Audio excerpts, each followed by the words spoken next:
Bonjour, je suis Séverine Meunier, je suis chargée de développement social pour le groupe AG2R La Mondiale et je suis avec Marilyn Jaumier. Marilyn, donc, vous êtes naturopathe et olfactothérapeute. Vous avez parlé donc des sucres, des édulcorants à éviter. Est-ce qu'il y a d'autres aliments qui peuvent être perturbateurs du microbiote? Oui, il y a tout ce qui est les additifs alimentaires. Donc, c'est pour ça que tout à l'heure, je parlais effectivement de l'alimentation industrielle. Tous ces plats qui sont déjà très préparés, ils vont, les édulcorants, les additifs vont perturber en fait la composition de la flore intestinale. Et donc, il a plutôt aller vers le déséquilibre plutôt que la renforcer, bien évidemment. Les viandes et les protéines en excès, animales en excès, je ne dis pas qu'il ne faut pas en manger parce qu'on a besoin de protéines, qu'elles soient végétales ou animales, le corps en a besoin.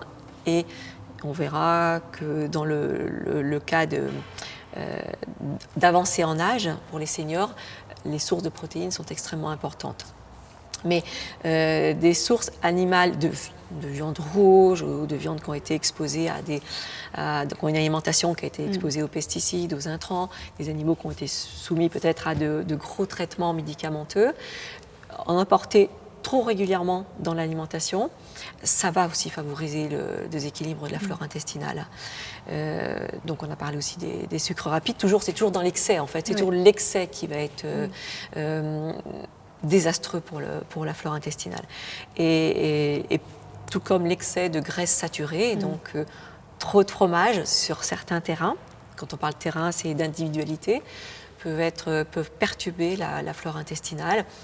Certaines personnes auront intérêt aussi à peut-être limiter l'apport en gluten, qui est une protéine, enfin c'est un ensemble de protéines qui peuvent être aussi agressives sur certains terrains, sur certaines personnes.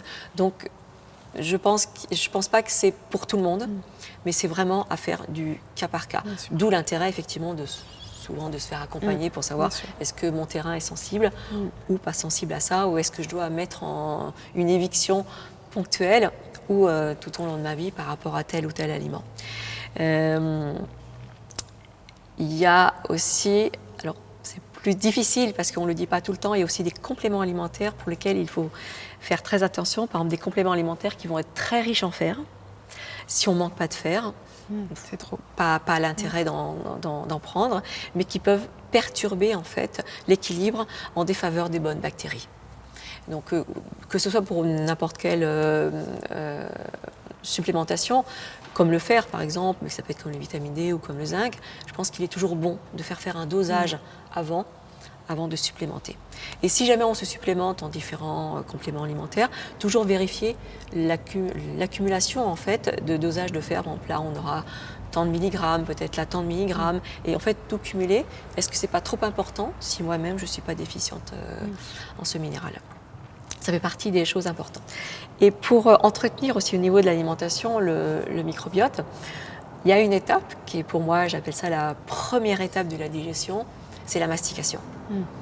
Mastiquer, c'est commencer en fait à transformer les aliments, les imprégner d'enzymes, cette amylase salivaire qu'on sécrète dès qu'on commence à penser à notre repas ou dès les premières bouchées, et qui ont déjà une action sur les amidons et qui vont commencer le fait de mastiquer va permettre d'imprégner de salive ces aliments, de les réduire donc en petits morceaux par l'action de découpe des dents, et du coup alléger le travail en aval de la digestion. Si on avale tout rond, comme on dit, il y aura un plus gros travail qui devra être fait au niveau de l'estomac, au niveau des intestins, et un plus gros travail aussi au niveau de notre flore intestinale, et peut-être qu'il y aura des débris de protéines ou d'amidon, enfin de nutriments qui seront mal dégradés et qui devront solliciter une plus grande activité au niveau de nos intestins. Marilyn, vous avez parlé de l'importance des probiotiques. Est-il nécessaire de se supplémenter en probiotiques?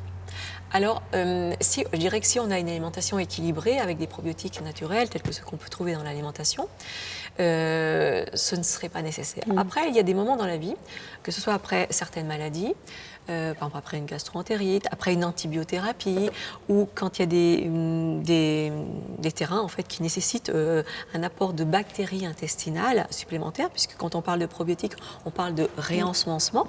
Là, ça peut être intéressant. Il existe de nombreuses souches de probiotiques.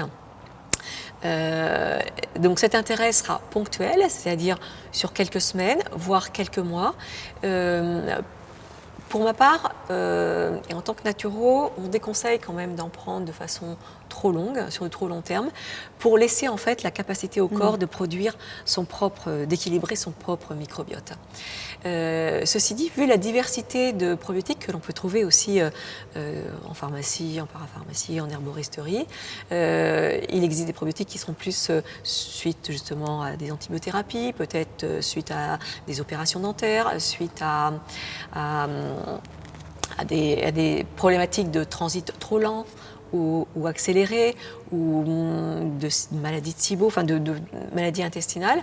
Là, il sera bon, je pense, d'aller se faire conseiller auprès effectivement, d'un pharmacien, d'un herboriste, d'un naturopathe, d'un nutrithérapeute ou d'un médecin qui sera spécialisé là-dessus pour trouver, en fait, adapter le type de probiotique qui va en fait vous convenir et permettre de rééquilibrer votre flore intestinale.